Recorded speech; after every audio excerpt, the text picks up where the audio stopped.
Well, good afternoon. It's Longhaultanker, straight razor shaving with Longhaultanker, and today is Wednesday, 24th of May, 2023 at approximately 1300. That's 1 p.m. Central Time, and as you can tell from my background and my environment, I am at home in my master bathroom, and it's been about, 2.5, 3 weeks since I've done a video, and we'll talk more about that as I go along. You may have noticed the front piece that I had on the video. So the question today is, are you holding hands with the devil? And how would you know?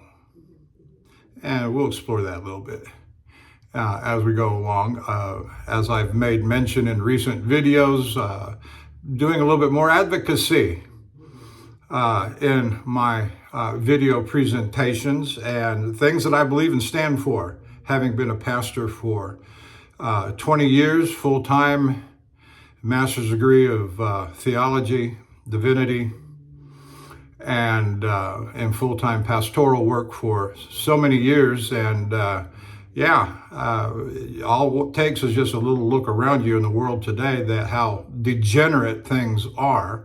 And I'm not going to shy away from denouncing and pronouncing things that are evil and things that are good and righteous and holy. And so are you holding hands with the devil? And how would you know? Anyway, let's go over the equipment for this morning. And I really want to sing the praises this morning of Luecke 3262, also known as Matt Straight Face Shaved on YouTube. We met on one of the forums, and he's just probably one of the best young men associated with straight razor shaving in the community, shall I say, today. He's just a good, moral Christian man, and I want to exalt him as best I can. I have. And if you watched a recent video of his, he used a WOSTENHOLM antique vintage razor. He did it. I sent this to him. I got this last summer from a shop manager where I work. He had two of them. Both were in about similar condition. The one that I returned to the shop manager, because I took some high grit, wet, dry sandpaper to it and knocked off all the rust and got it to polish a little bit. Not quite as good as what you see here. Matt took this to the buffing wheel. Matt took it apart, put new scales on it. But the one from my shop manager that I returned to him actually had ivory scales on it.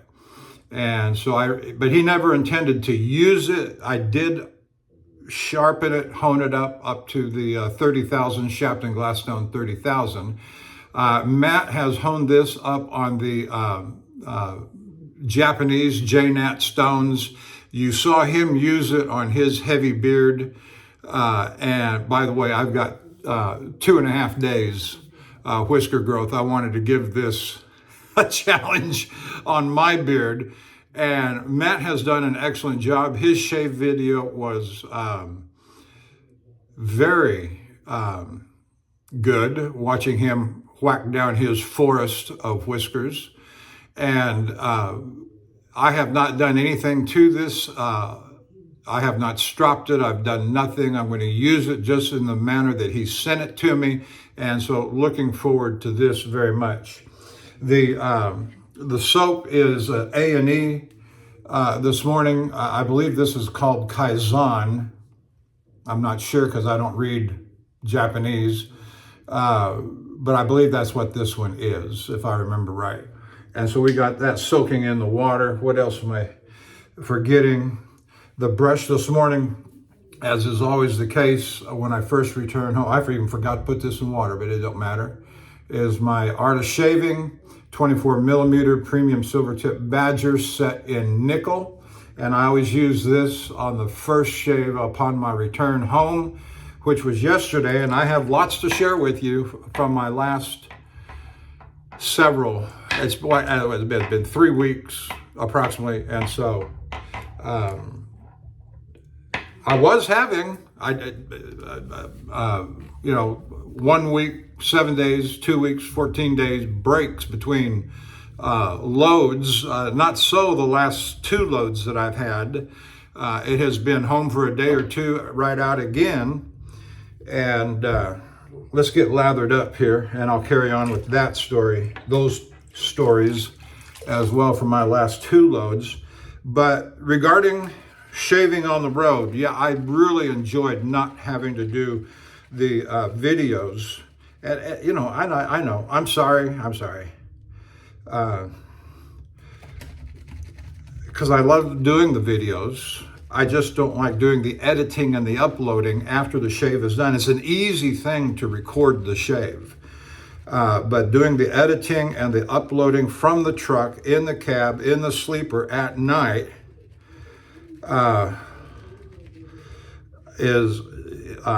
it takes between 4 to 6 hours to upload the video. The editing's not hard either. I just slap it together, put a front piece on it, sometimes a back piece or an epilogue piece, sometimes a photograph of a nice mountain scene or something like that I've been through. And so the putting together of the video is an easy thing. The converting of it to a format that's going from iMovies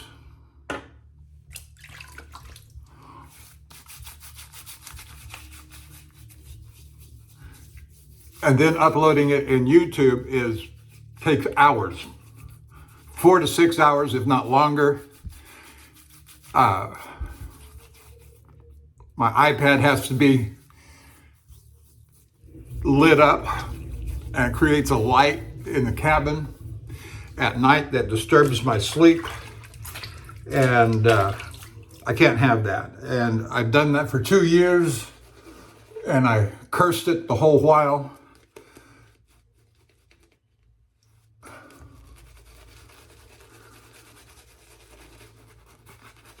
Now I'm lathering up pretty quick here, but I do want to make mention of Jock at Dapper Shaves on YouTube. I like his method of honing, not honing, what am I talking about? Yes, he does honing, but that's not what I'm referring to, lathering. And using the lather, in fact, I got that, put my hands in some water, and just use the lather as a pre-shave.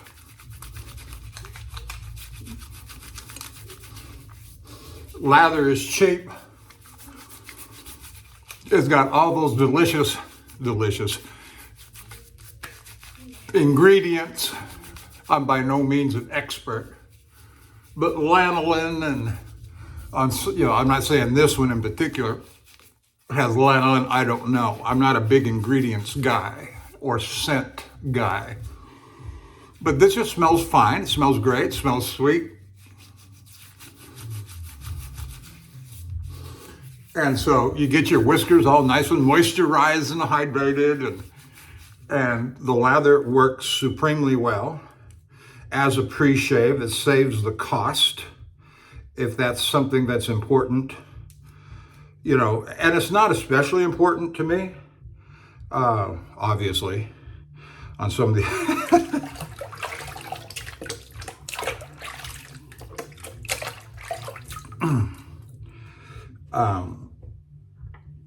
and it's not extremely important to me. What is this here? I got this little thing sent to me by one of the vendors. It's been sitting on my bath counter for months and months and months, but that's the shaving cream, but there's a little Parasso sample there that I just got sitting over here beside my barber side jar, which I don't think I ever lift up, and that's sitting on my countertop too. I don't use this. My wife uses it much more than I do. It's got the little basket in there. My wife uses it for her manicure equipment. I've got 2 big gallon jugs of Barbicide in the closet behind me that you see, sitting on the floor down there in a basket. And I thought it would be a cool thing to get and have it as a decorative, more than anything, a decorative on my countertop. Visitors come, and we show them the house, and what's that? What's that? Of course, they recognize it from their barbershop. The guys do, and maybe the girls, the gals, when they go to the beauty salon, don't know. So it was my stepdaughter that gave me the 2 jugs she was a beautician and works in a beauty salon, and that's what they use to clean all their equipment, sanitize it. And so she gave me 2 jugs.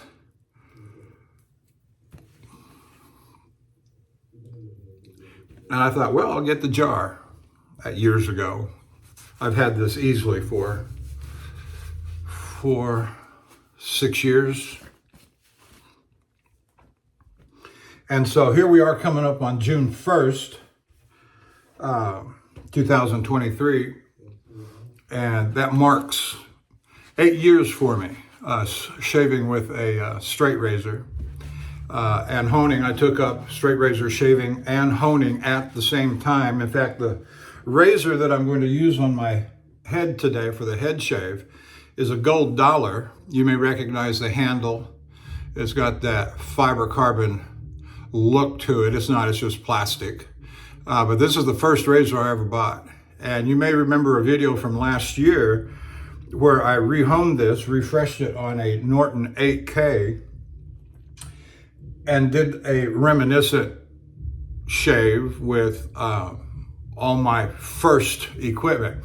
All right, so we've got the George WOSTENHOLM. It's about a 4/8 or so. It looks as if it's had its fair share of wear and tear, but Matt has just done an excellent job on cleaning it up. And I did the sandpaper thing, wet, dry sandpaper, when I did the other one, the matching to this, and honed it on the Shapton Glass series up to 30,000, but I didn't have a scale on it. The scales were horn, on this one, were originally horn scales, and they were so worm ridden. So here we go. First cut is excellent. I can feel it just popping.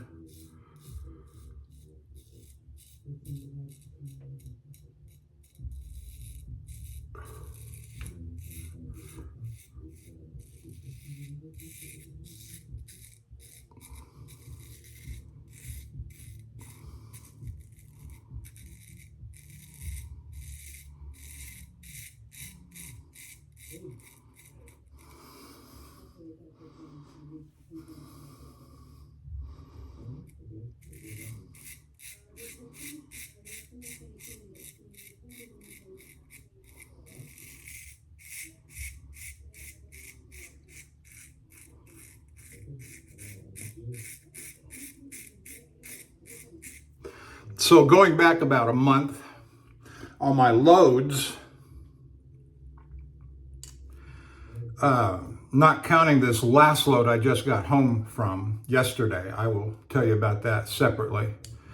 But the 3 previous loads had been in a row were to Calgary, Alberta. And I think I've already told the story on my last shaving video about how on the way back empty, there was a truck. I went through the back roads of Montana, Montana Highway 3.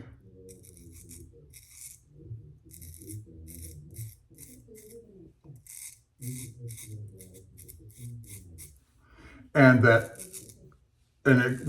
encountered a rather brisk snowstorm. I'll call it a blizzard because it certainly was. And the truck got jackknifed I think that was the second of the 3 loads.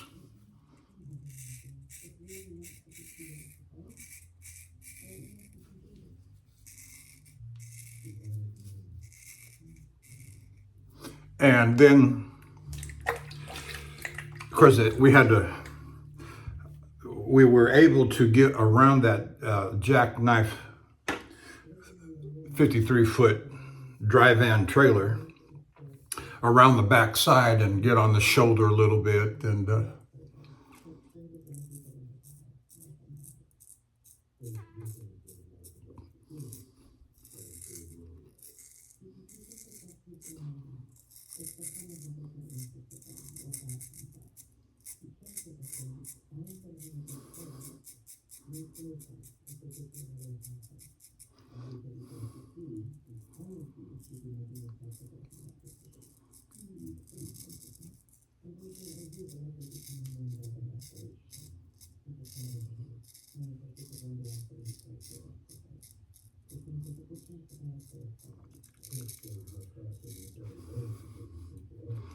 very nice.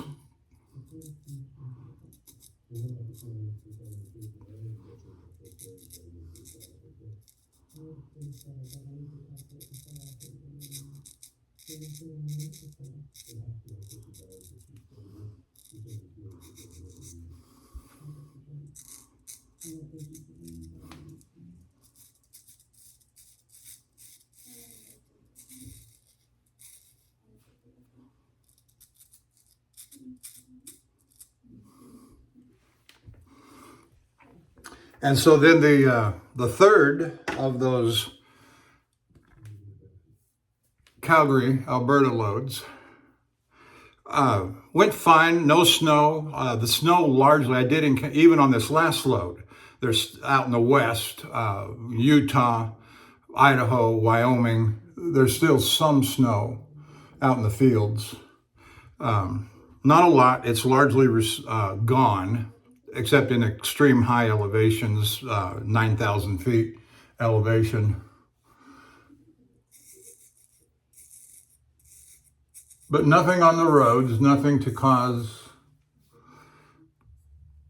concern. The only concern is going over the Continental Divide in Wyoming, because the weather can turn very quickly and blizzard and ice can form even at this late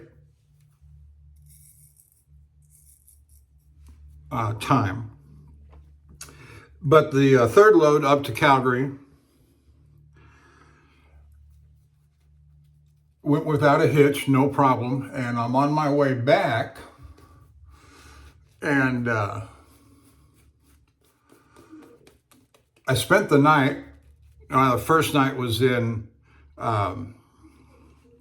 Great Falls, Montana. The second night was in Casper at the Hat 6 truck stop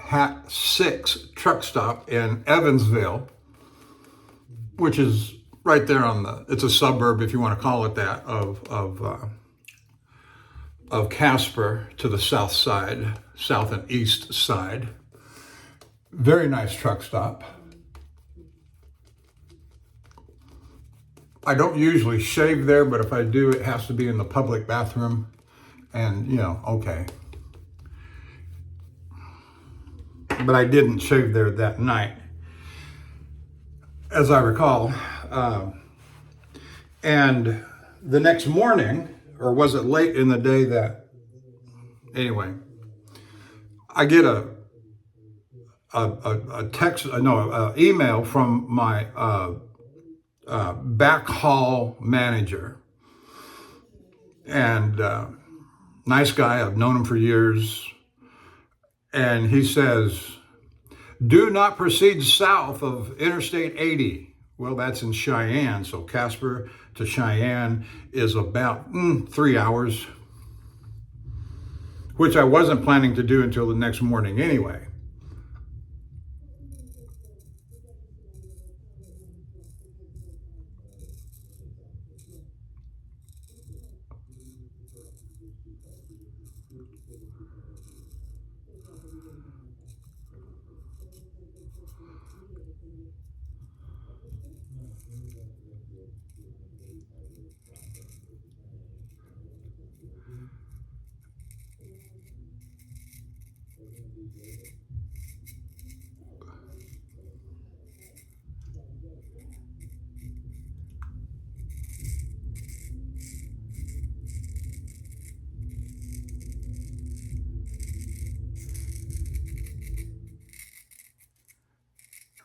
And so I shot a reply back to him and told him what my plans were, my route plans, and I said, planning to go to Cheyenne and turn east on Interstate 80 and head toward York, Nebraska, which is about 6 hours over, and said, plan to end day in York, Nebraska the following day. And he said, good, and that's where I would turn south on US 81. And he said, hold at York, Nebraska till further notice. Okay, fine. I know they're trying to put a backhaul together.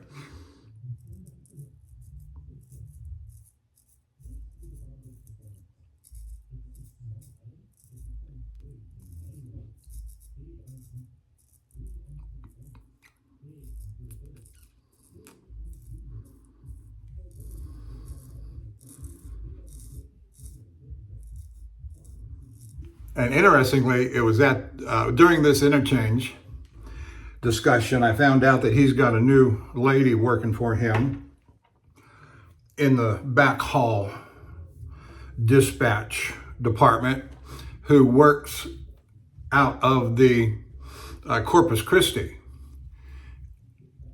office terminal that we have. We have several terminals, satellite terminals, and she's working out of this Corpus Christi office.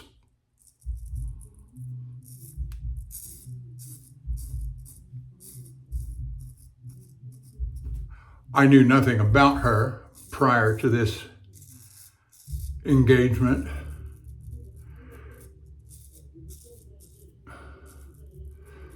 And I'm very critical sometimes of the dispatch people, how much concern they actually have for life conditions on the road for the truck drivers. Some are just dictatorial bosses and say, you will do what I tell you to do. Others are, how can we best serve you? Here's what we've got.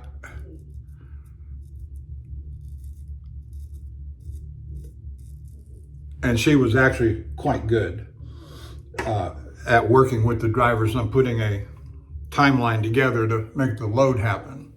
So anyway, what happened was, I got over to York, and during that next day, there were several phone calls, and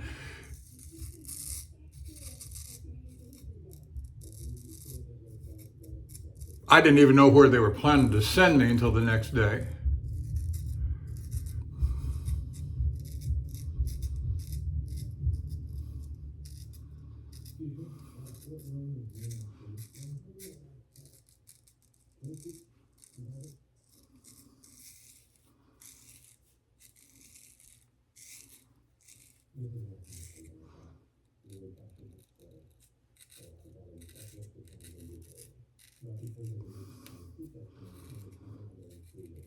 But wherever it was, they were going to send me, they were going to have to get me washed out first because I still had a dirty trailer from the previous load, and you got to wash that out and be absolutely clean.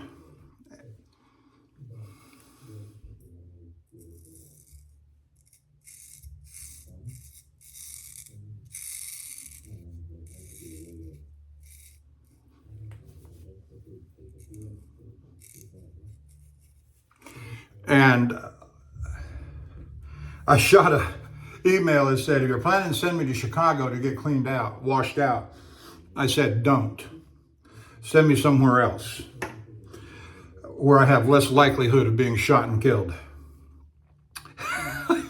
Yes, that's what I said.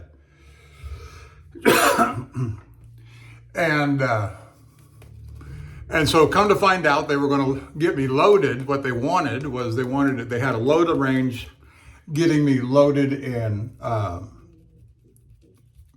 see if I say this right, Eau Claire,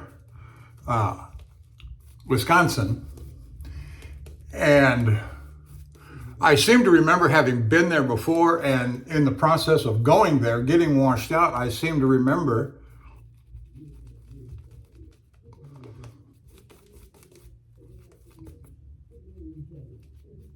that I got washed out in St. Paul, Minnesota. There's a koala wash there, and apparently it's of the right kind. Not every washout does every chemical on a hazmat trailer. And so you got to make sure all the stars align, that they can do the load, get it out in a timely manner. And so she sent me this dispatch manager to the Koala Wash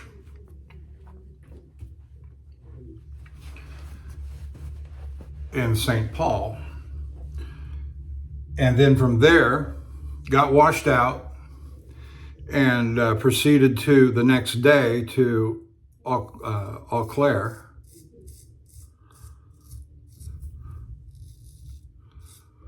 And got me loaded. And the only downside to the trip is that they gave me 2.5 days. And I told them from the get-go, I said, that's too tight.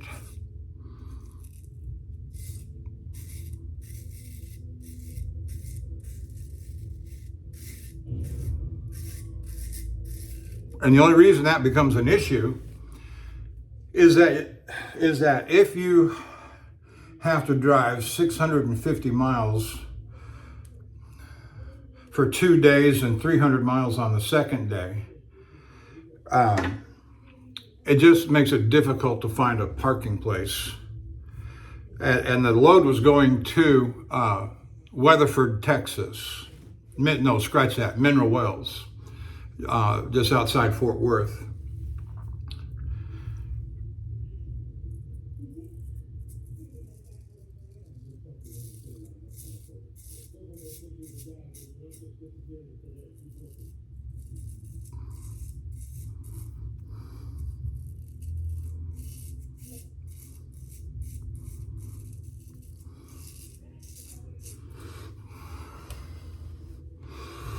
And so there is a Love's Truck Stop at Weatherford, and it was about 4 o'clock, 4:30 or so in the afternoon, but it only had like 50 parking places, and I drove in there, and sure enough, it was jammed up, trucks stacked everywhere.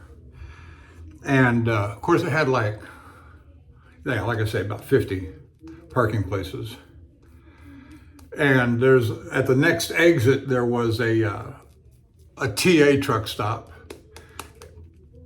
And it had, if I remember right, it had like 150 to 200 parking places, designated truck trailer parking places.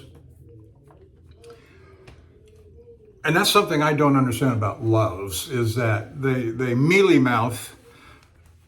You can only do so much with the property that you buy, but if you're going to be a truck stop, be a truck stop. If you're going to be a convenience store for traveling motorists, be a convenience store. And Love's tries to straddle that line difference between being a truck stop and being a convenience store.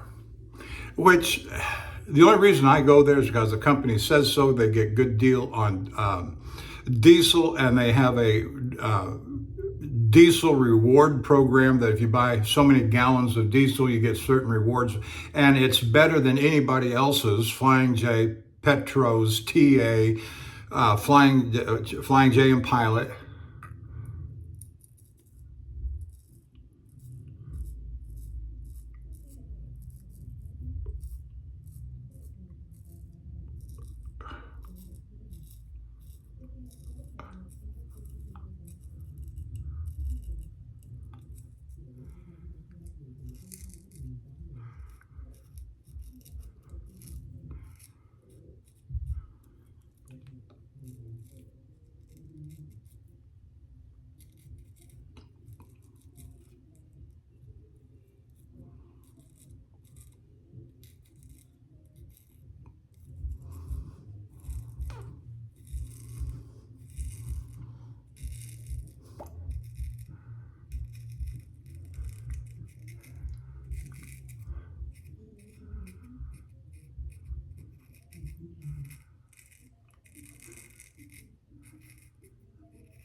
And so I made my delivery, at Mineral Wells, no problems, a nice location. I've been to not that particular location in Mineral Wells, but they have another facility, the receiver, the customer, in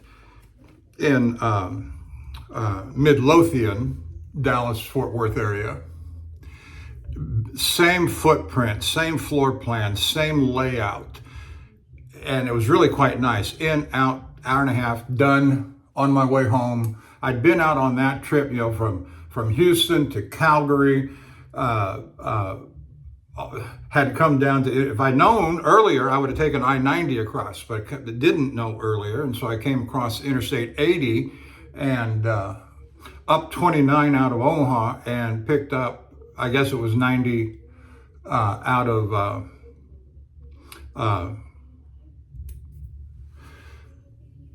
Sioux Falls, South Dakota, and took it across to St. Paul.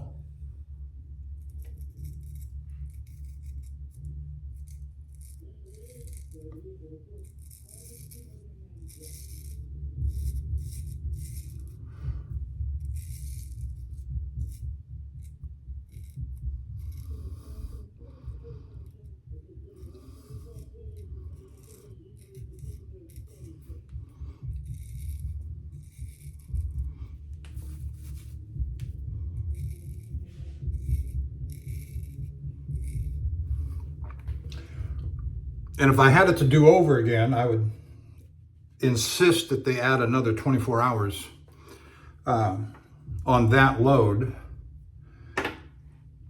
But all in all, we got the job done in the time frame they set out. It was just, there was some inconveniences that I did not like as a driver, like not getting my preferred truck stops.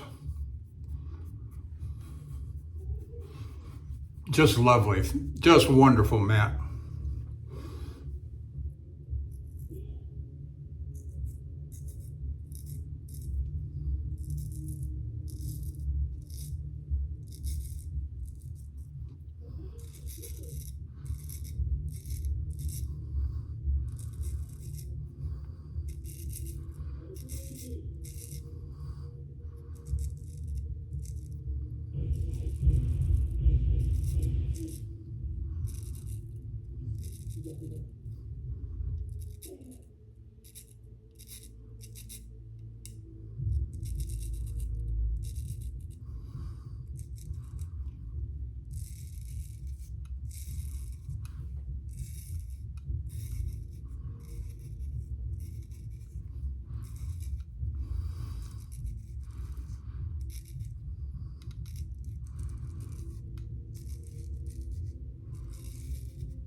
Yes, just. I could probably stop there, but I'm not. That's my first pass. Proceeding to the second pass. And proceeding to this next load, which is the one I just got back from,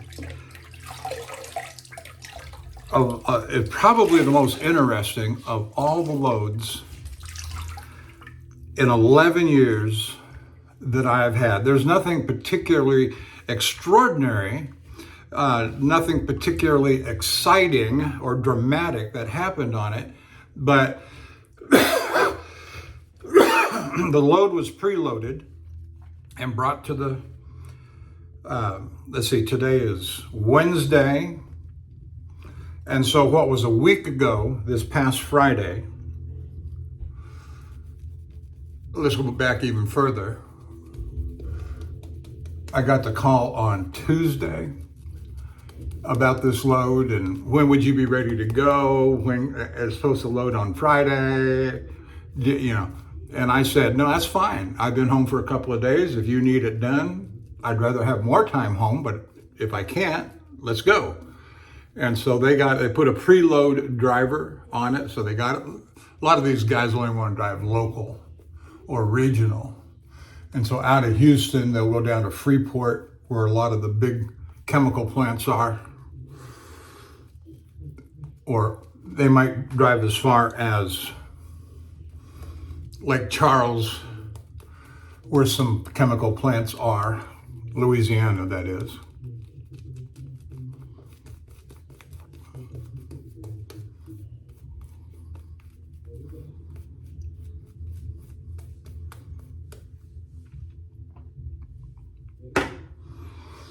And so they got it loaded. It was had a load time a week ago Friday at 0700, and my dispatch manager told me to be ready to go and hook up by 12 noon. And looking at the record yesterday, I had a debrief with my dispatch manager yesterday, and she looked at the record. This is a different dispatch manager than what previously told you about.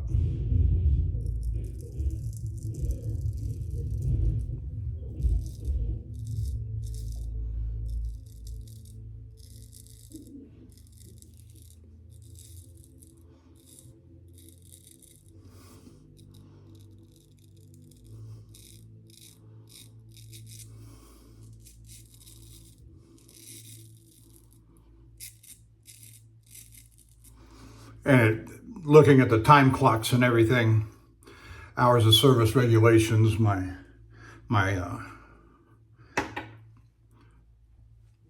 she saw that I departed the yard at about 11:30 that Friday morning.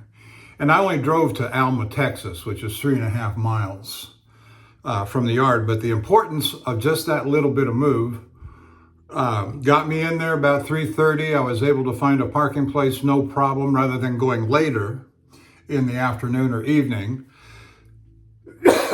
And that takes the edge off for the rest of the trip. You don't have to drive, worry about being late, worrying about this and that and the other.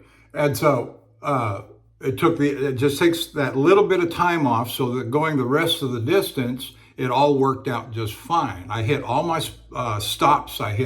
Everything just went like clockwork. There was one leg, the last leg of the journey going into Canada, and I haven't told you where I'm going yet, that presented a problem. But we got it, and I'll tell you about how we got that fixed. But it was a load going from Houston, Texas to Delta, British Columbia. 2,600 miles, longest trip I've ever been on, even including Edmonton, which is a long trip. It's about 2,500 miles.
So I went from Houston to Alma, 3.5 hours. Next day, Alma to York, Nebraska. That was 630 miles, which is about as long as I want to go on any day, anywhere. Because that's close to a 10-hour day.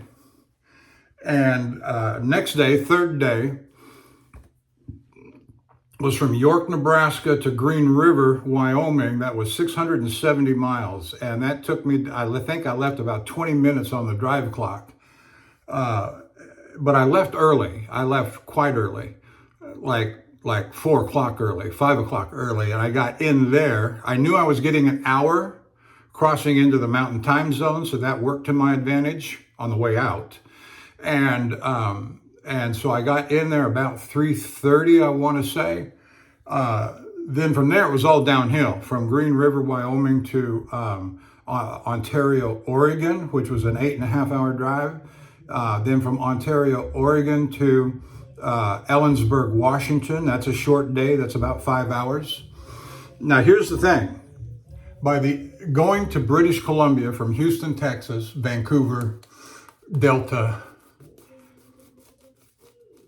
what one needs to be aware of is that once you get past Ellensburg, Washington, there's a lug truck stop there. There's a couple other different truck stops there, Flying J, I think, or Pilot.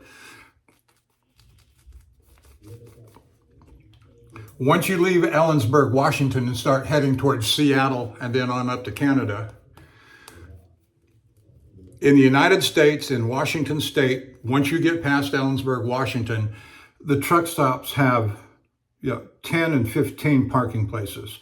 There is nowhere to park. It's a disgrace. Shame on you, Washington State, for not having more parking places for the people that bring you everything in a truck. You have no greater regard for them to find a place to park at the end of their driving day. Not the rest areas, not the truck stops. It is impossible. Now, it even gets worse going into Vancouver or across into British Columbia. There are no parking places. You look at the truck stops, you look at the Huskies, you look at the Petro Passes, Petro Canada. They have no parking places, zero. And the one place even had the audacity, one place I looked, had the audacity to say, showers available. Well, how can you go park the truck and go into their shower and use their shower at the end of a driving day and park? It makes no sense. Why would you have showers available to the drivers if you have nowhere for them to park the truck to go in and shower for 30 minutes, an hour and a half? Insane. I didn't understand the logic of that at all. How how did they expect the drivers to utilize their showers? It made no sense.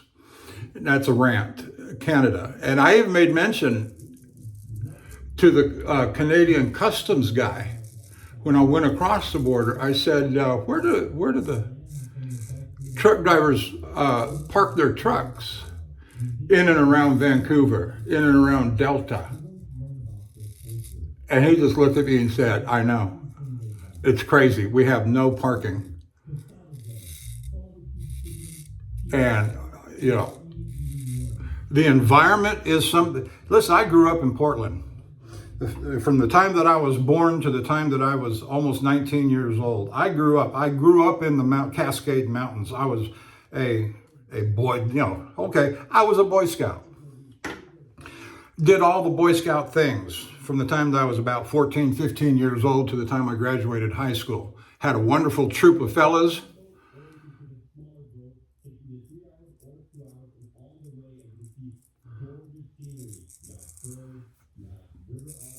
We all went to the same school. We all went to the same church.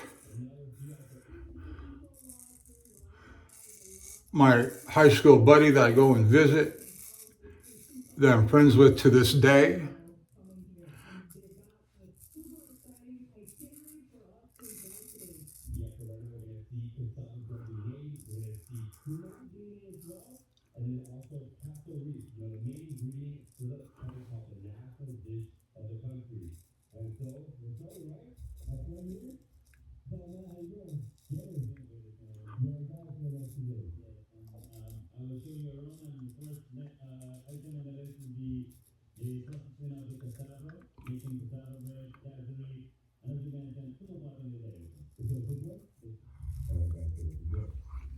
Same school, same church. My high school buddy and I, along with all of our other childhood friends, high school friends that we grew up with. And so I understand the importance of the environment and the beauty of the surroundings, but we still live, right? We still got to have our stuff, right? And if you have to have stuff, you have to have trucks. If you have to have trucks, you've got to have truck stops and parking places for them to abide by the hours of service regulations, and they have to be abundant enough that they have a reasonable expectation to find a place to park.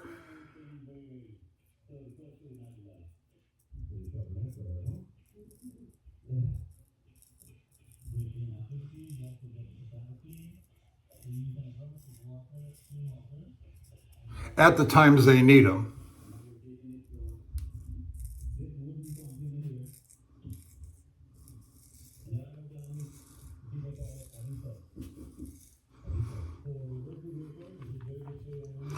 Well, we don't want idling trucks with all that diesel pollutant stuff going out into the atmosphere. So that's why you made us do all of the diesel exhaust fluid stuff. Isn't that supposed to take care of all that? Yeah, but we just don't like trucks. You're so dangerous. None of that makes any difference because it still has, the mail must go on.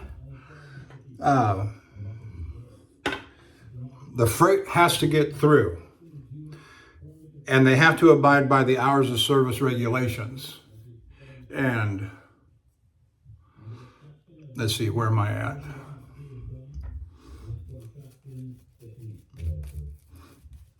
I forgot to do the whole bottom half, didn't I? Got to talking. I may have to, this would be a good place to get some more soap on the thing, on the brush. It's getting, one of the things I don't particularly like about A&E is that it's so thin. It's not a lathering soap as much as it is a creaming soap, and it just puts a thin layer. It doesn't lather up in the same sense that a tobacco or Mitchell's Wool Fat does, or some of the other Sterling soaps do. And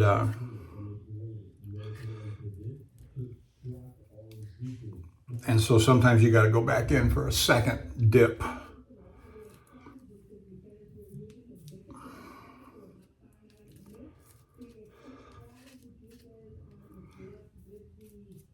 And so there's two elements of this story that I have yet to tell you.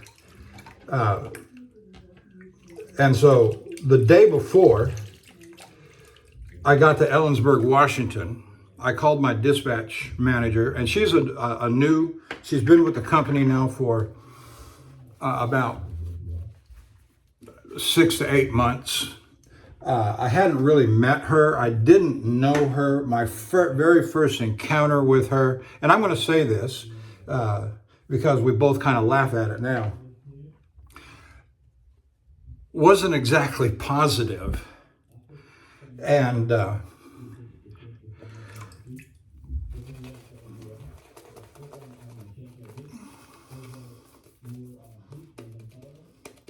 wasn't exactly positive. And so it was some weeks later that I had occasion or necessity to go and talk to her.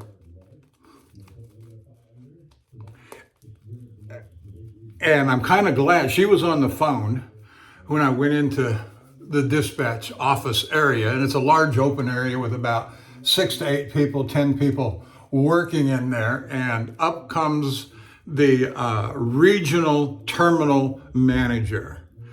And he is operational manager for all the terminals in Texas. And I've known him for years. Nice guy. And I said, yeah, I need to talk to Jennifer. We didn't, oh, excuse me. I said, beep. Said, yeah, we didn't exactly hit it off first time we talked. Oh, she's wonderful. You'll like her. Okay. And she heard me say that, which is kind of funny because I heard, the reason we didn't hit it off right is because I heard her say something over the phone in an open microphone that set me off. And so it's kind of funny. that I overheard her the first time, she overheard me the second time. And we just laughed about it. And we've had a great working relationship ever since.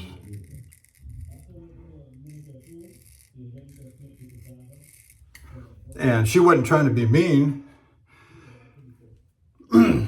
She said, I was only joking, but then I realized you couldn't see my facial expression. But everybody else around me saw in the office. And I said, well, that's the thing about not being able to see you. But ever since then, we just had a very good working relationship. And so I called her that day that I'm coming up on Ellensburg, Washington. And I said, now delivery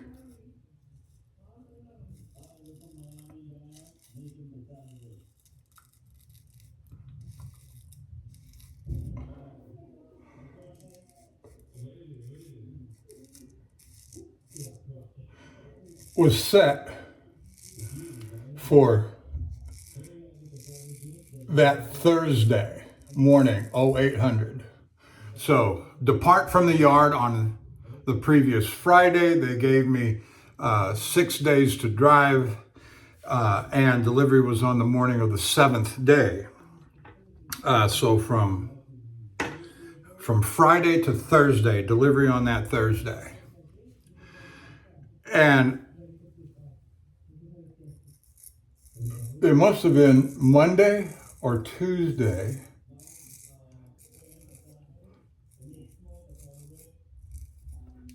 I think it was Monday after the weekend, because I said to her,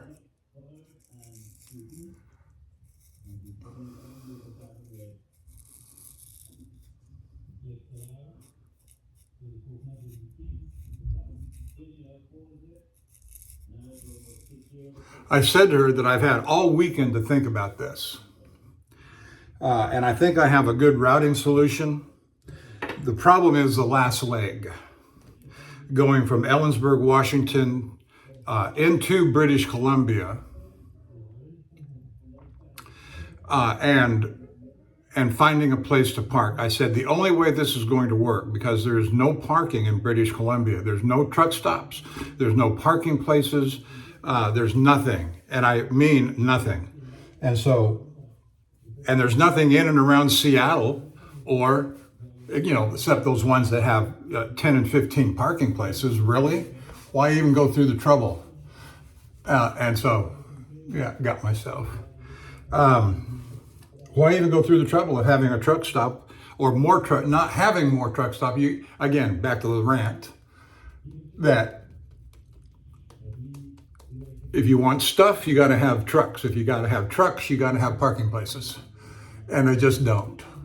They don't care, because having grown up there, I know about the environment. I know how beautiful it is. You've got to have the logistics, the facilities to get your stuff. And electric trucks will never make it. Let me tell you, but I don't want to go down that rabbit hole. They just don't have the torque and the battery capacity. Really? California wants to go to all electric vehicles, but yet they're cutting back on electrical production. How's that going to work out?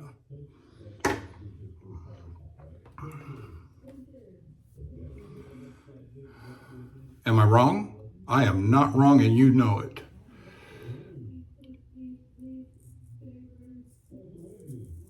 And not all of us want to be Ted Kaczynski.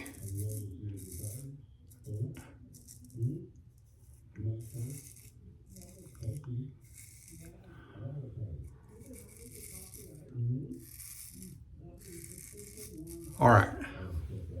So I said, the only way this last leg works is if the customer in Delta grants permission and authority for us to park on their site overnight. Get in there Wednesday night, park on their site Wednesday night, and not, this is a big ask because not everybody.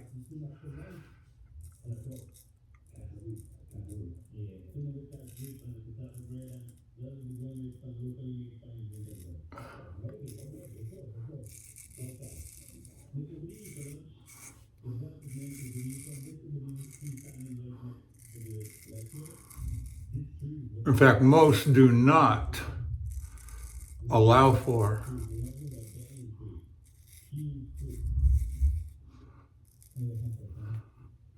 on-site overnight parking on the property, on the facility property. And if I had any, and I suspected that, I looked at the satellite map, the street looked big enough that I could park on the street, but I thought to myself, they probably got signs up all over the place that says no commercial vehicle parking, or just simply no parking.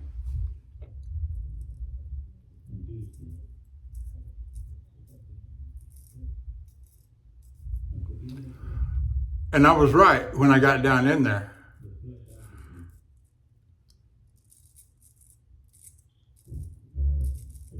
And the plant wasn't a big chemical plant like you might see down here in Texas on the Gulf Coast. It was just a very nice building, industrial commercial building, like a warehouse. And so that's that.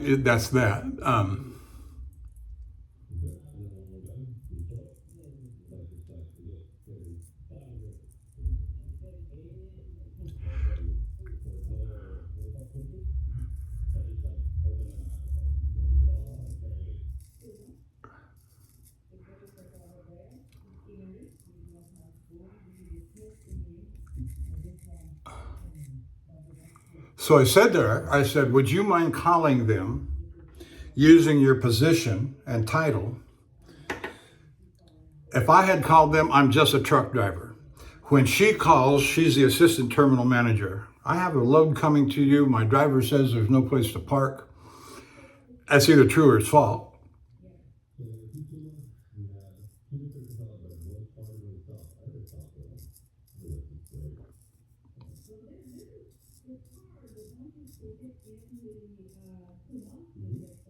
And she says, yes, I'd be happy to call them. And I will ask to speak to the facilities manager.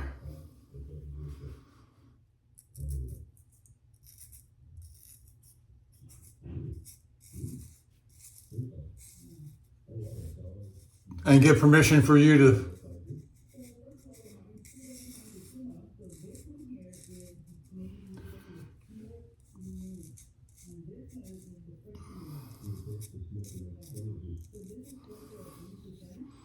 spend the night on property, or get a guaranteed place for you to park in some form or fashion. All right, I said, great. And she called me back a little bit later. It wasn't long, an hour. And she said, yep, you're welcome to stay on property. And and I said, all right, we have solved the problem for the route solution for the leg of the journey. And I said, we should have no problem. All right, I'm gonna rinse my face and put some more water on my face. This is something I don't normally do, but since I got it all the lather shaved off, I'll just do this part again. And so there was only one problem, not a problem. I already knew what the solution was, but having never done it before, and you'll see what I mean here in a second, it could have presented a problem. So that last time I went up into Alberta, I knew full well that my passport, I gotta wipe the lens of my camera. Hold on here a sec.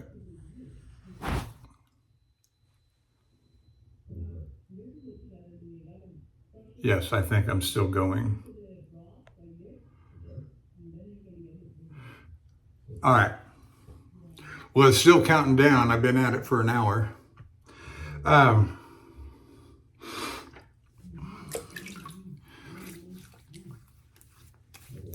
My passport was set to expire, or is set to expire, on June the 4th. And when I was home last time, I got new passport photos and did all the application stuff and sent the stuff off. But up there in Alberta, when I went up there last time to Calgary, I asked the Canadian customs agent at the border, at the booth, I told him, I said, look, I'm getting ready to expire here.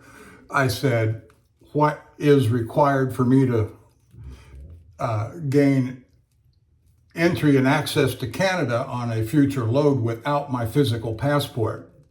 He said, yeah, that's not a problem.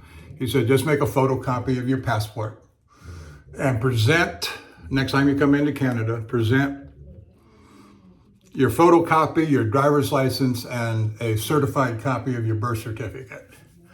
I said, no problem. And yeah, you shouldn't have any problem.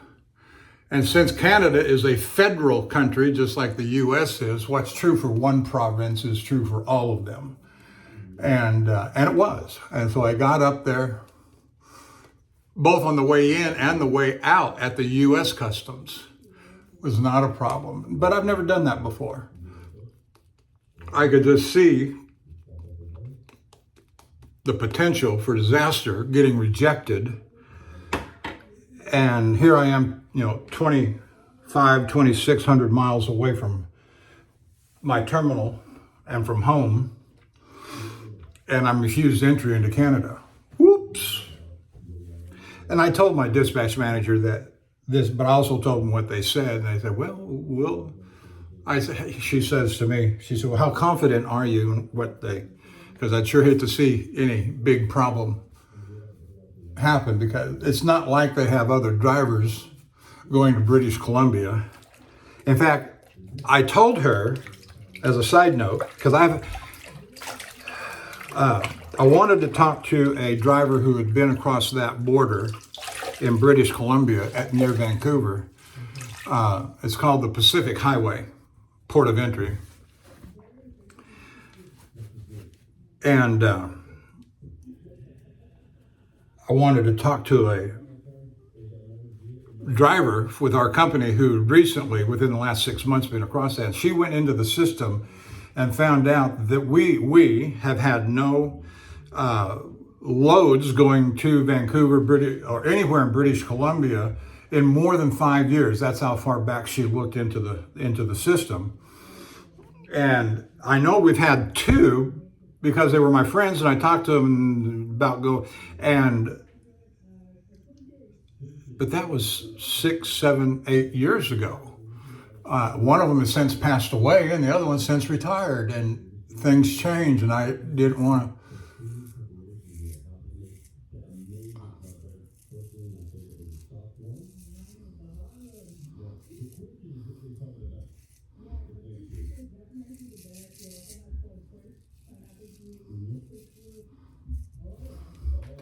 So nobody from our company has been up there for the last 5 years. And so that's one of the things that made this an extraordinary trip. First of all, it's the longest trip I've ever been on anywhere.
Now that routing solution all the way up, you got some long days in there, you got some short days in there. Now what that does is that the short days, what you're doing is you're pushing forward hours. You're allowed to drive 11 hours a day when you have a full set of 70 hours in 8 days. And so you go a short day, 5 hours, you're pushing forward 6 hours. And you get 2 or 3 of those in a route plan on such a long load. What that does for you is that when I made delivery on that Thursday morning, I still had 21 hours of my original 70. And that was day number 7. On the morning of the 9th day, I start picking up hours. And so what that routing solution did is that it put me in a position where I did not have to sit for 34 hours and do what's called a restart to get another complement of 70 hours. But I keep adding hours to that 21 hours at the on the morning of the 9th day. So 70 hours in 8 days, you've got to get through the 8th day. That takes me to the morning of the 9th day. I start picking up hours to add to that 21. So I came out of having made the delivery. I drove approximately 6 hours and I stopped. Again, I'm rolling forward. So out of 21, 6 hours, that leaves me with, and that's the 7th day. Yes, that'd be Thursday was the 7th day. Friday would have been the 8th day. So I burnt up 6 hours off of 21. That leaves about, whatever it leaves, 18 hours.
And so that left me whatever it was, 17 hours for the 8th day. I still was able to, and I didn't stop in Ellensburg on the way back. I pushed on an extra hour and a half to a Love's truck stop in Prosser, Prosser, Washington. I had waited, of course, my shaving routine, my showering routine. I got to Ellensburg, Washington on the way up, and they were under construction and their showers were closed. I was not happy. So I bypassed them on the way back and went to Prosser and got my shower and shave, and I was a happy camper. Whoops. And so that was 6 hours. Instead of 4 hours, 5 hours, I burned up 6.5. But that takes me to the morning of the 8th day. I still have 14, 15 hours on my clock. And so I was able to drive. I drove from there to, I think it was about 6, 7 hours. From there to Bliss, Idaho, where there's a nice new, been there for, I don't know, a couple of years, truck stop. Love's truck stop.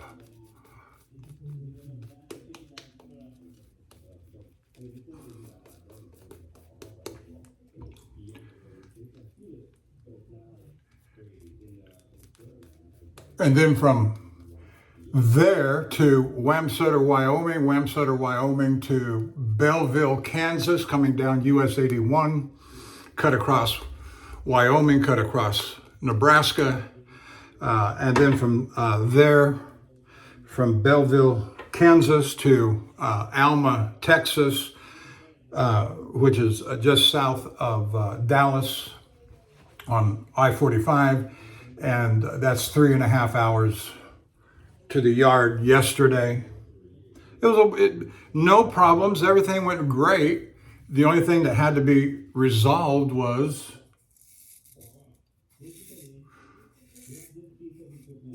that last leg going into Delta.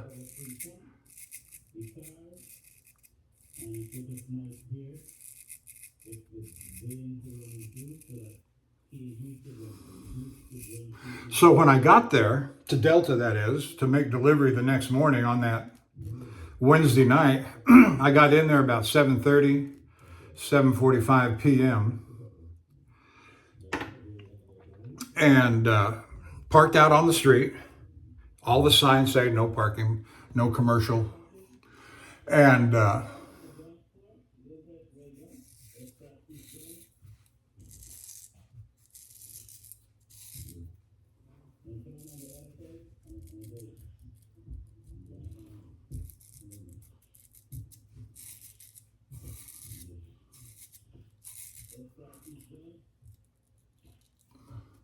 when I got there, found the location, parked in front of their building. I walked around, got out of the truck, walked around, and I noticed that there was a large driveway between my customer's building, the building next door, a large driveway that goes down between the two buildings, and there's no gate. Unusual. On the other side, between my customer's building and the one next door to the left, there's a gate. It's chained up. It's got a padlock on it.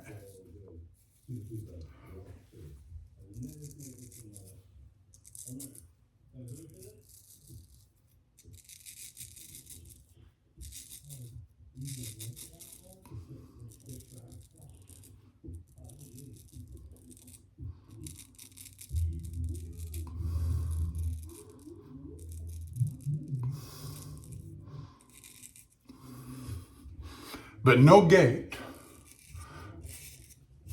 And so I walked down in there all the way to the back. The back side of the property sits right up against the Fraser River.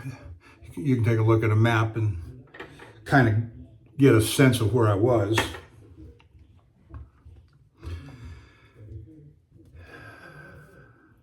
And I noticed there's a vehicle, a car, parked over there. Engine's running. There's a man, a young man, sitting in the car. I don't know what he's waiting on. I walked over to the car. He saw me coming, rolled down the window, and I said, "Do you work here?" He said, "Yes." And I said, "Well, I've got a delivery for tomorrow morning, and I'm parked out front." I said, "We called ahead and got permission to park on site." I said, where do you want me? And he said, "Well, you can park in one of these open parking places right here against the dock if you want to." And I said, "I'm driving a tanker with chemical. Is that where you want me?" And he said, oh. He thought I was a drive-in.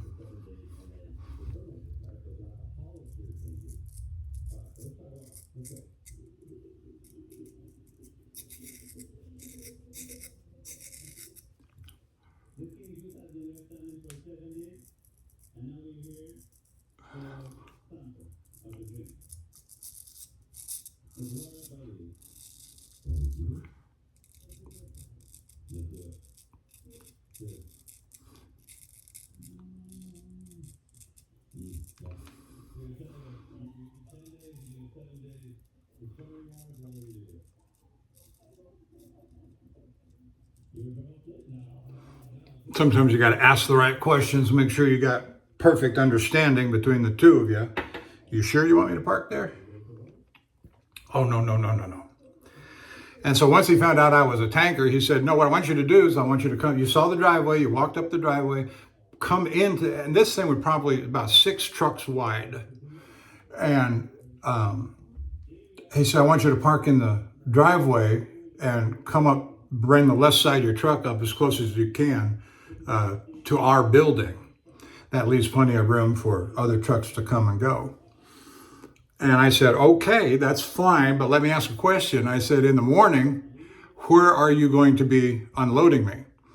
And he says, well, what I want you to do is just pull forward and turn right at the end of the building, go into that behind the building there, and then back up by our building, and then go out the way you came in. That's called a T-turn. Okay. And that was fine, because we had a large door out front where we're going to back you into.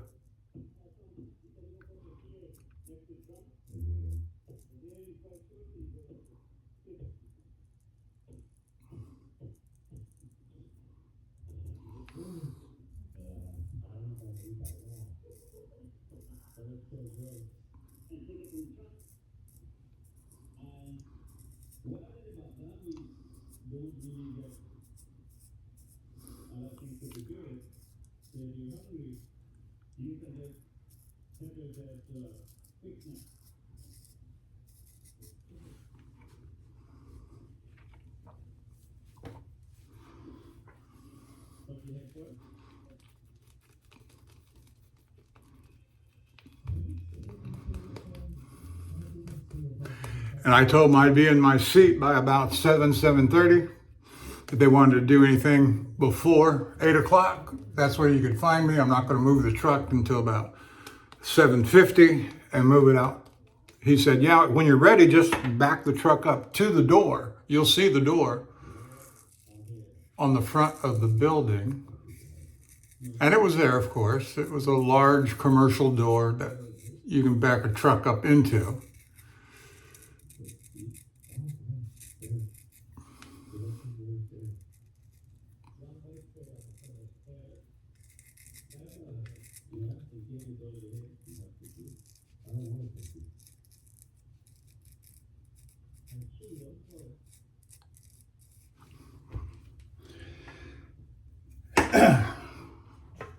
And so that was the trip.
So how do you know you're not holding hands with the devil?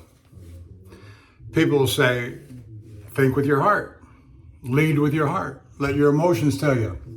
Nope. The heart is desperately wicked. Who can know it?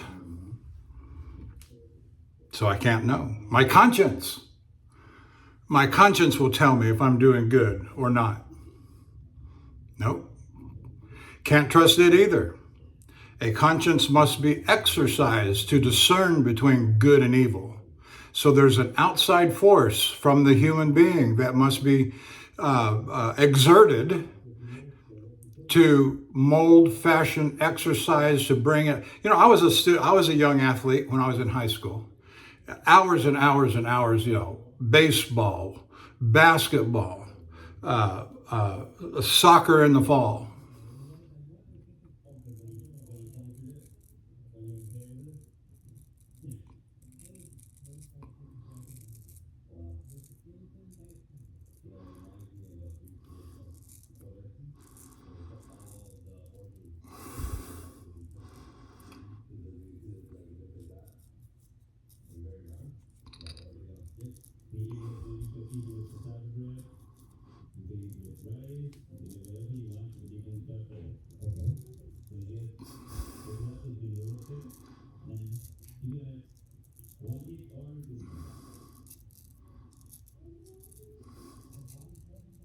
And the hours and hours of training that it takes to get the body into shape, to get the wind up, to get the muscles strong, not to mention learning of the sport itself, how to swing a bat, how to use your head to hit a soccer ball.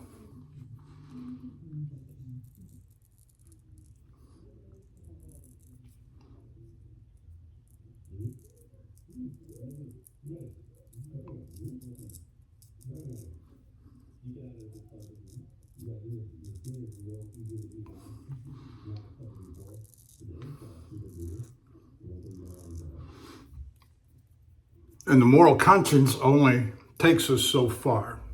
We know that there are certain things that are wrong and morally wrong. Murder and other extreme violent behavior. And when we look at people that engage in the kind of extreme violence that we see today, we wonder about their moral consciences. And it's because they've given up on the source of morality and they have been hardened to that, and they think it becomes okay for them to engage in such violent behavior because they see nothing wrong with it. How did they get themselves into a position to think that they can see that there's nothing wrong with extreme violence? It's because they've hardened themselves. They think they have just cause to engage in such extreme violence. Well, they're wrong. Because the conscience itself will not tell you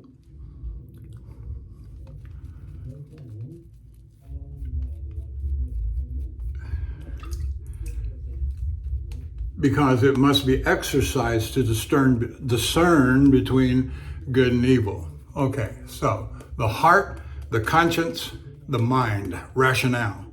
You know,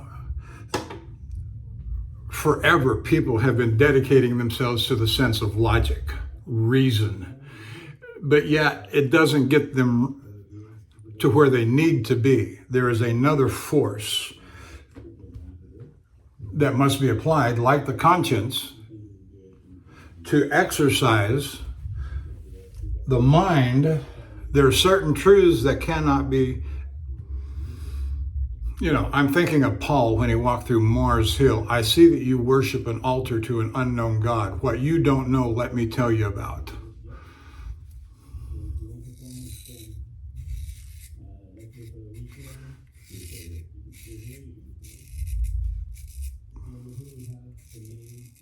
And being in Athens, at that time, you're among the best and the brightest in the world. The Epicureans, the Stoics, the home of Plato and Aristotle.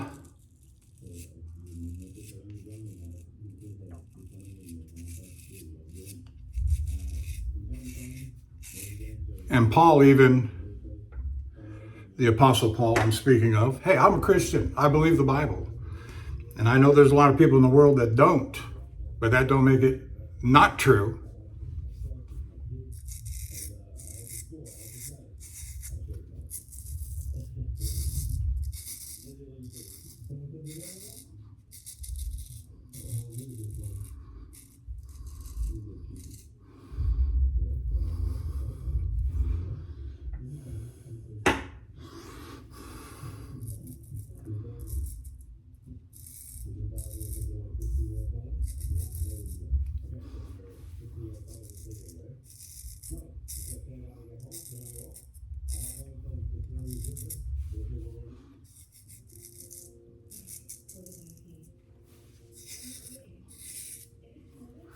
All right.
Yeah, we're getting closer to being done with the face shave. I will go ahead and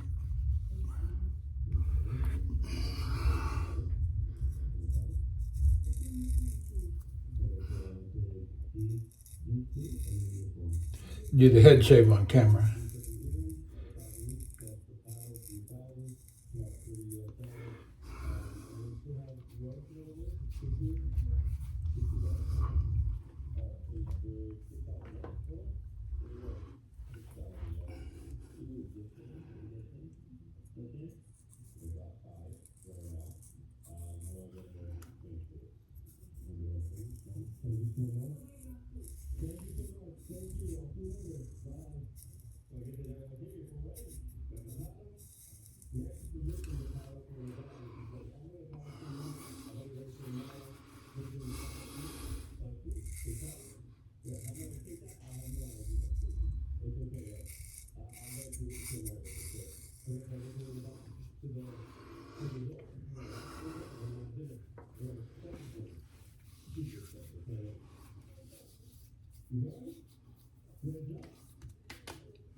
All right, we're going to move on to the head shave. We're done with the George Wolstenholme. Matt, you did a fabulous job. That was an excellent shave, just as smooth and baby butt smooth. You know, got a couple of little things here, but that's mine. That's operator error. Beautiful razor. Happy to have this as a part of my collection. You did a masterful job on cleaning it up, putting bone scales on it. It looks like an antique razor should. And so thank you very much, and we'll be in contact with you later about other things. All right, so I'm gonna wipe this off.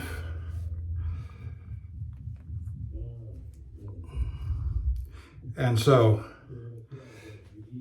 let me give a shout out also to my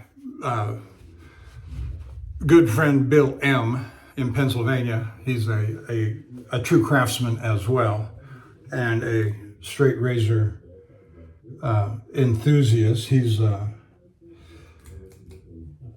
He's involved with the super curve, convex, honing, and so he does a good job on those. I've heard from, yes, I've heard from one other party that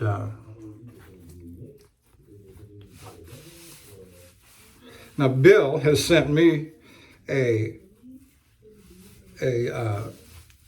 super curve strop, balsa wood with a nice piece of leather on it, which I use for right now I'm using for my super curve Fokker bite, Dovo Fokker bite, and a balsa, super curved piece of balsa that's infused with diamond spray to help keep the Fokker bite sharp, honed. And so appreciate Bill just so very much. He also keeps me company sometimes on the road. We talk for a while, or at some length, but that's part of help keeping me focused while I'm driving. You need the guys, and I've got truck driver buddies that I talk to, and I got my old time radio on Sirius XM. You got to keep yourself focused, and so whether that's talking to others, especially on the open road. Now, if you're in town driving, your focus is on the immediate task at hand. But if you're out on the open road, 8 hours between Omaha and Fargo, North Dakota, you gotta, because it's such lonely driving. There's nobody out there. It's not like city driving, going through Dallas or Houston or Seattle. Just recently up there. What a S-hole that is.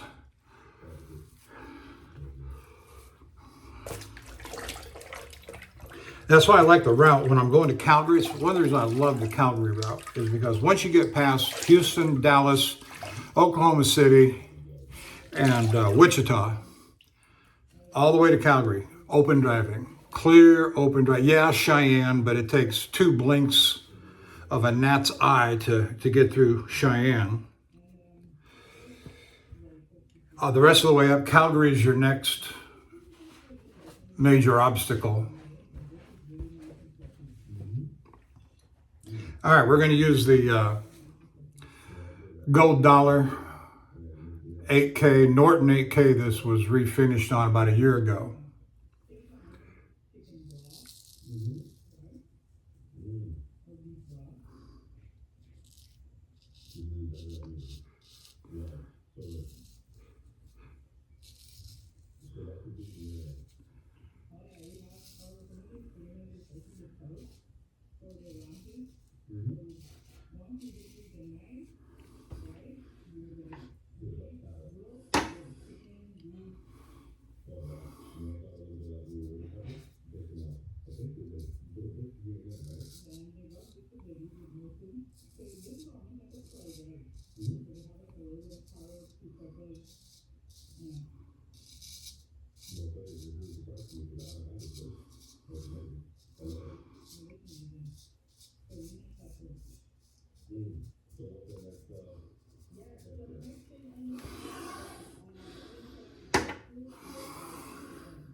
I got home yesterday, I guess it was about 3 o'clock.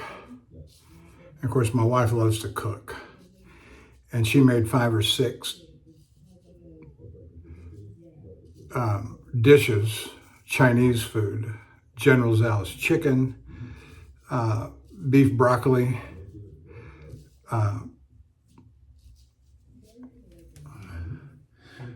pork fried rice,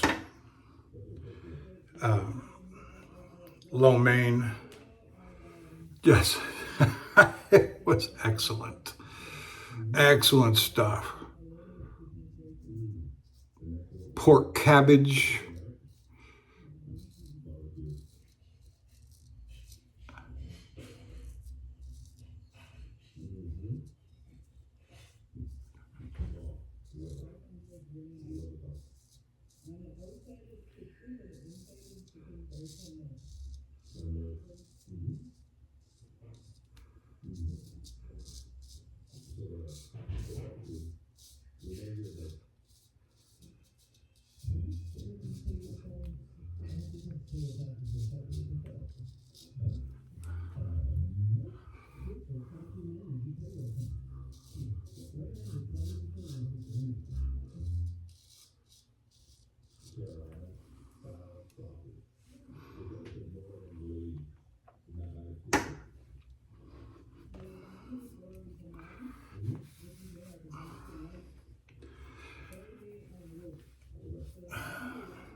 One thing I can say that I do enjoy the A&E soap, and that is it's slick. It is so slick. It's like pouring motor oil on your face. It's so slick. The viscosity is tremendous.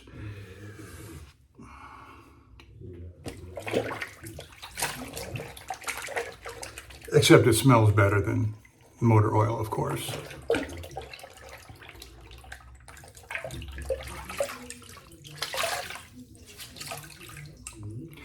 And it's got all kinds of good stuff in it for your skin, and so that's, as do all of the, or most of the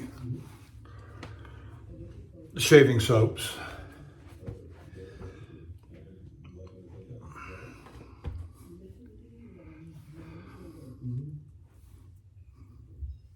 I got to get up close to the mirror. Excuse me. Oh, come on, come on, come on.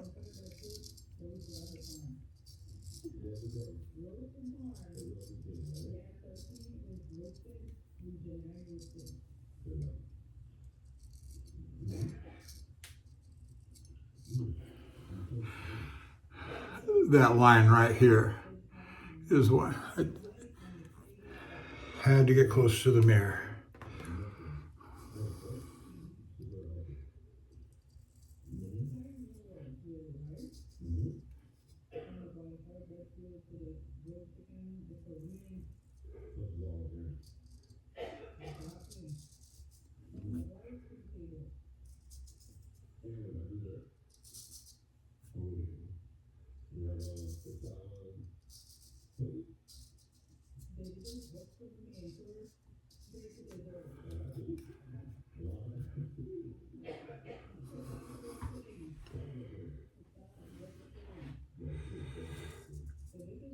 I exercise, something I haven't ever done. You know, when you buy a new pair of glasses, they usually give you a 1-year warranty.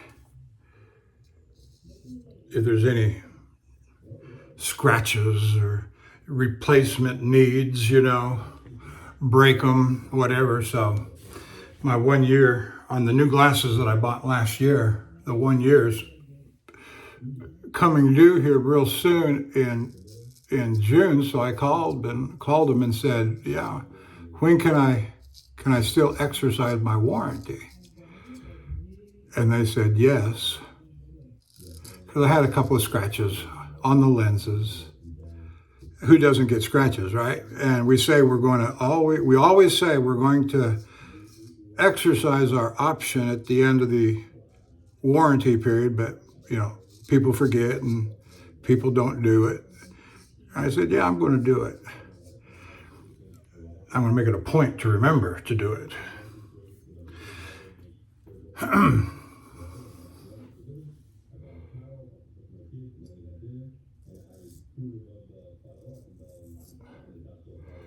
And so I called them a couple of weeks ago, told them what I wanted, and they said, yeah, we'll get that for you. So they got the lenses. They were going to bring your glasses in, and we'll have them ready for you after the lenses come in a couple of weeks or a couple of hours. And I said, well, I'm truck driver on the road, got to do things on my timetable. I said, I'll bring them to you when I get home, which I took them in yesterday as I was driving home.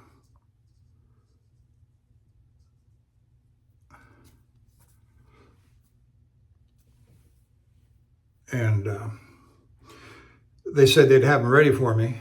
And so they called me this morning. I went up there to go get them.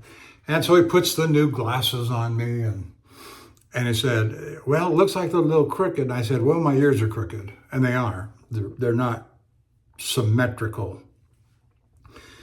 And so he goes and adjusts that, and he comes back, and how's that? And I said, well, that's fine. I mean, and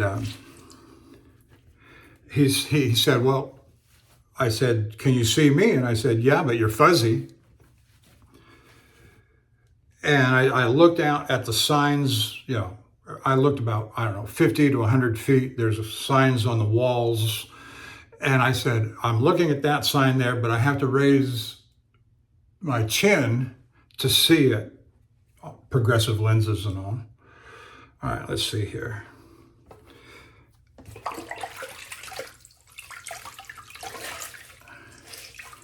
And he said, well, it looks like your focal point might need adjustment.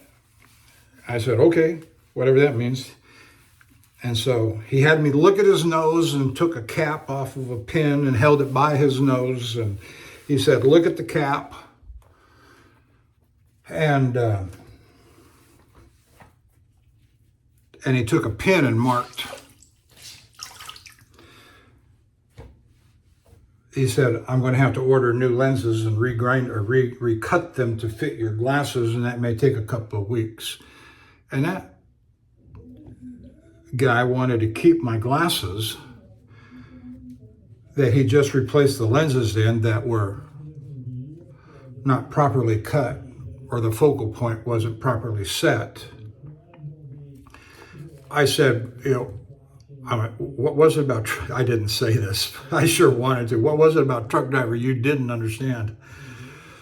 And I said, look, I'm going to get a load here for very long in the next few days, and I'm going to be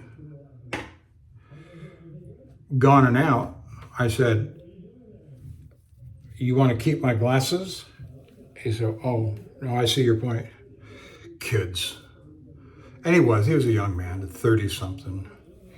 Don't mean to disparage the youth, but my life schedule, my life is not like everybody else's life. Work 9 to 5. Some people work from home. That's great. No, I'm out in the real world every day on the road. And that requires, making a doctor's appointment. I've got my doctors, all my dentist, all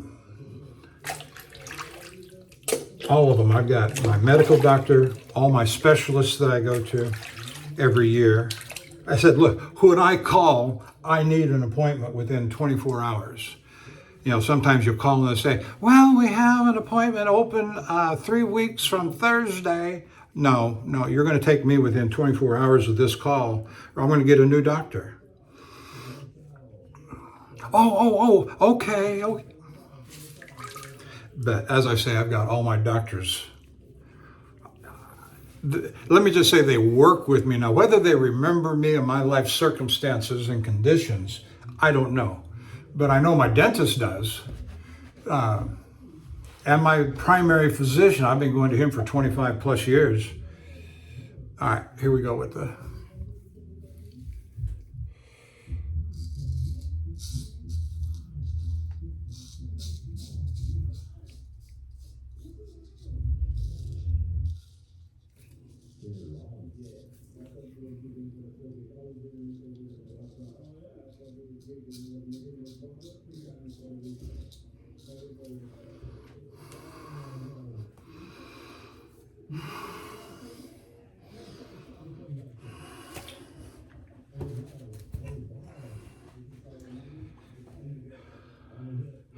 It has been a while since I've done a video, and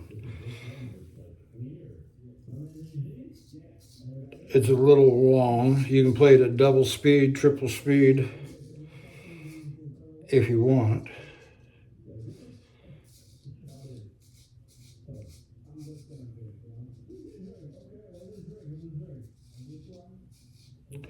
Just remember that the world is in the grip of the dark one, the prince of the air, the prince of darkness, if you want to say it. The devil, Satan. Dagnabbit, got soap up in the pen. And father of lies. And so most of what the world believes is a lie.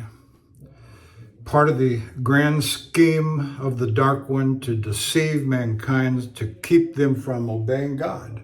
It's that simple. And people don't want to believe it. Don't want, whoops, did I do it right? Nope.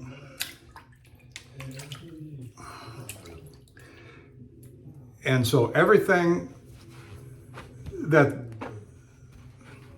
most of the world believes is right is wrong, because it's part of the deception of the evil one. Everything that's under attack today is an attack upon God.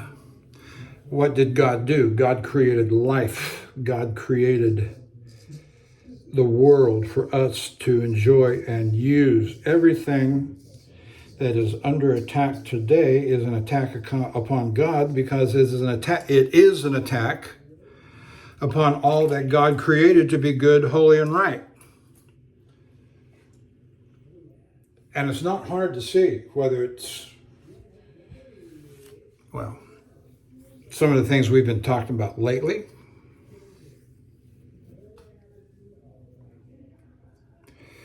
You know,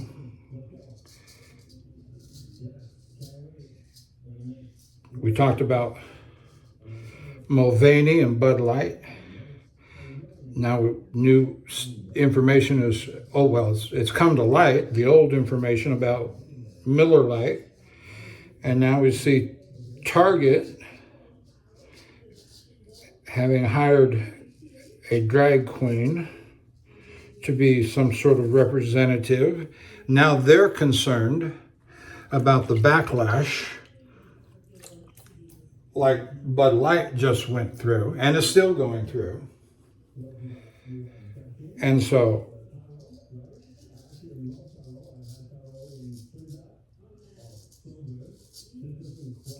we need to go to the source of light to remember what light is, and have our consciences exercised to discern between good and evil. It's not hard. The heart is desperately wicked. Who can know it?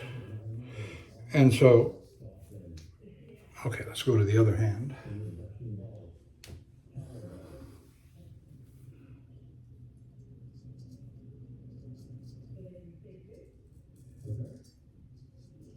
And so sometimes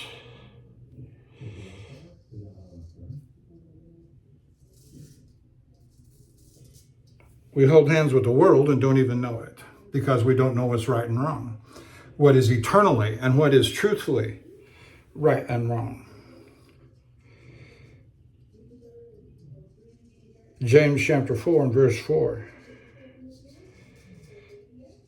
To be friends with the world is enmity with God. He who would be a friend of the world is an enemy of God.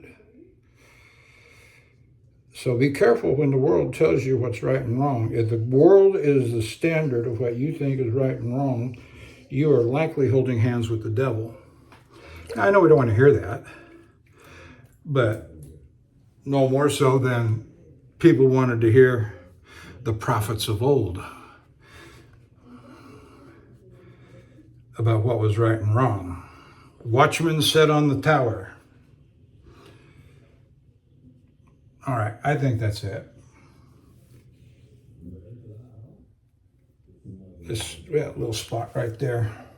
We're going to get to the refinements.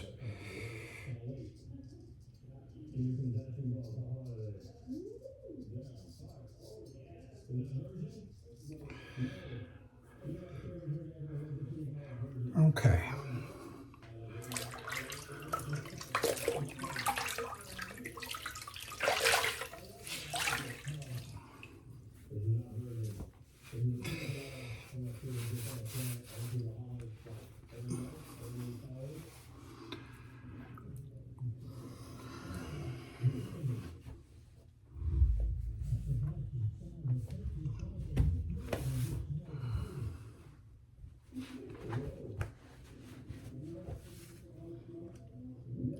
All right, so head shave, gold dollar. George Wostenholm. Thank you again, Matt. Absolutely beautiful and wonderful. A master craftsman at work right here with Matt. Just absolutely wonderful. Beautiful. Now, Matt did send a second razor along for me to evaluate and consider purchasing, and I will have that discussion later in a future video. I may do another video while I'm at home. I plan to be home for about a week. My granddaughter's graduation is on Saturday this week, and I have been instructed not to take a load until next week by higher powers. All right, let's put that there.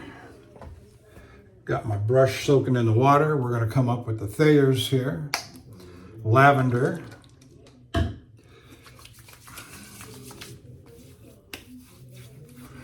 Just as smooth as you would want. Good job. Good job, Matt. Now,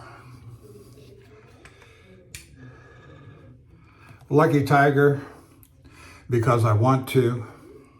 I'm really going overboard today, as you will see, because I want to.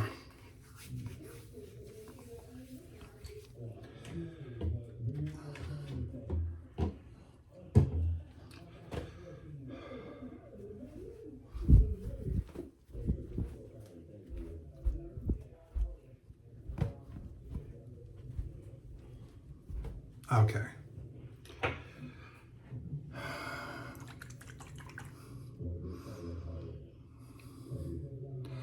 Tuscany aftershave balm. This bottle here is about 10 years old, I would say. I'm just using a little bit.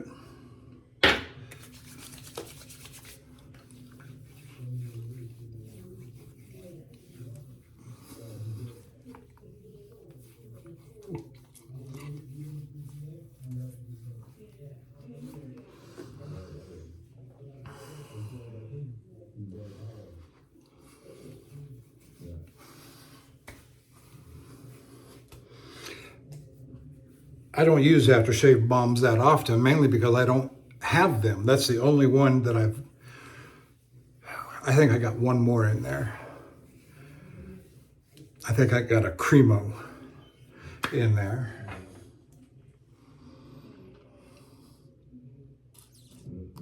Tuscany. And this is the good stuff.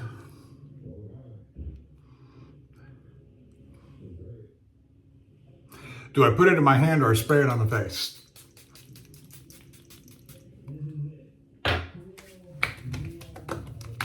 I've done it both ways, and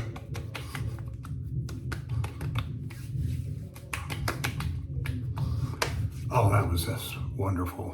I just, woo-hoo-hoo-hoo-hoo. Give me tingles. All right. I think I will dispense and not do the club powder on the face. So there it is.